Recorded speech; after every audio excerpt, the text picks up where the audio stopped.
Magandang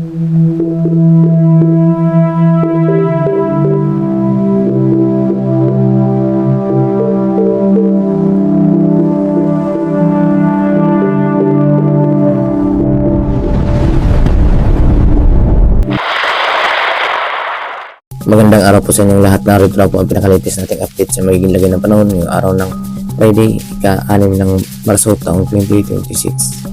Sa kasalukuyan nga po, ang low pressure area na ating monitor sa silang bahagi ng ating bansa ay bahagya na nga po itong lumakas na kung saan naging tropical depression na nga po ito or ganap na bagyo sa labas ng ating Philippine Area of Responsibility na kung saan may lakas na hangin na umabot sa 45 km per hour at may pagbugso na umabot sa 60 km per hour. Samantalang kumikilos ng mabagal pahilagang silangan na kung saan inaasa natin na ito ay nasa labas ng ating Philippine Area of Responsibility lamang. Kaya naman hindi po natin ito pinangalanan sa local name na Bagyong Kaloy. Samantala kung ito ay pumasok sa loob ng ating Philippine Area of Responsibility at naging ganap na bagyo pa rin, ay atawagin po natin ito sa Bagyong Kaloy or sa pangalang Bagyong Kaloy.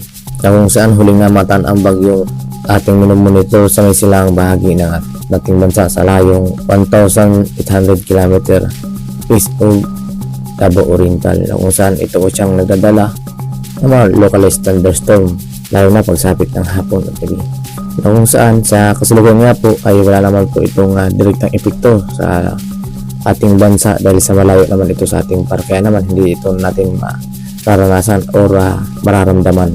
Samantala, para naman sa maging lagay ng panahon sa ating bansa, dahil pa rin sa patuloy na epekto ng hanging amihan, ay inaasahan po natin makakaranas pa rin ng maulap na tuturin at sinasama ng mga karatilat ng mga pag-ulan dito sa may area ng Cagayan Valley Region, Sabila, including Batanes and Babuyang Group of Islands, na kung saan mataas ang tsansa ng mga localized thunderstorm. Kaya naman lubos po natin pinag-iingat ang ating mga kababayan sa mga nasabing area. Samantala, sa mga labing bahagi ng Luzon, inaasahan pa rin po natin ang good weather or maliwalas na panahon sa area ng Baguio at Bicol Region, kabilang ang Metro Manila and then Tagaytay, na kung saan maliwalas po ang ating inaasahan.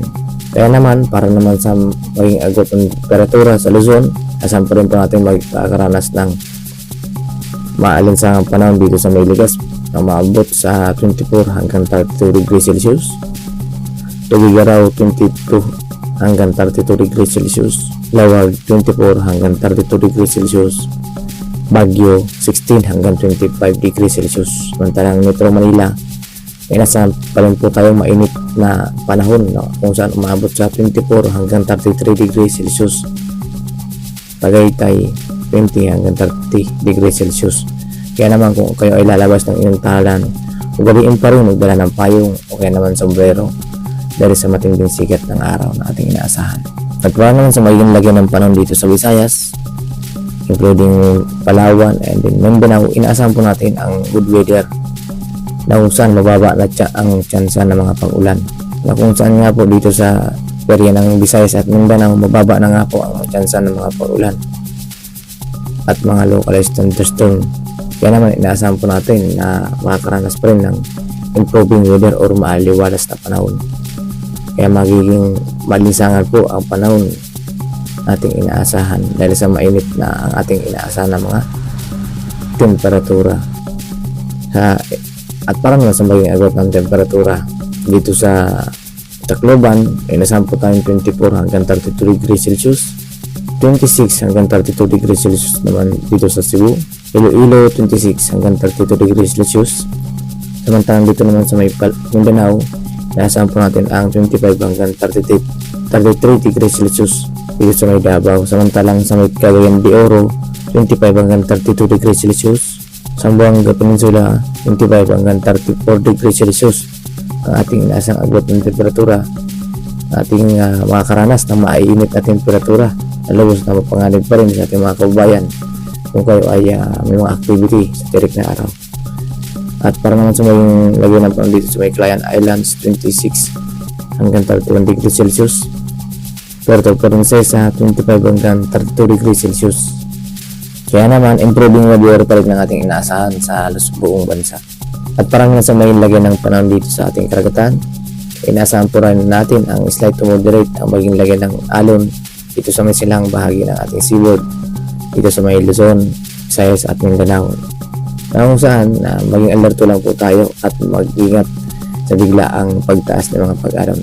Samantalang slight lamang ang ating inaasahan ng mga pag-alon dito sa may kanlurang bahagi ng ating bansa, na kung saan malaya pa rin makapaglalayag ang ating mga kababayan mga isda sa kahit anong baybayin ng ating karagatan. Ngunit iba yung pag-ingat pa rin po ang ating batid sa ating mga kababayan upang makaiwas sa mga masamang epekto ng biglaang pagtaas ng mga alon.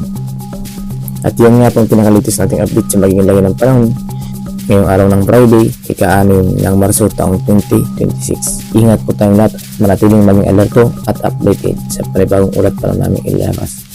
God bless us all.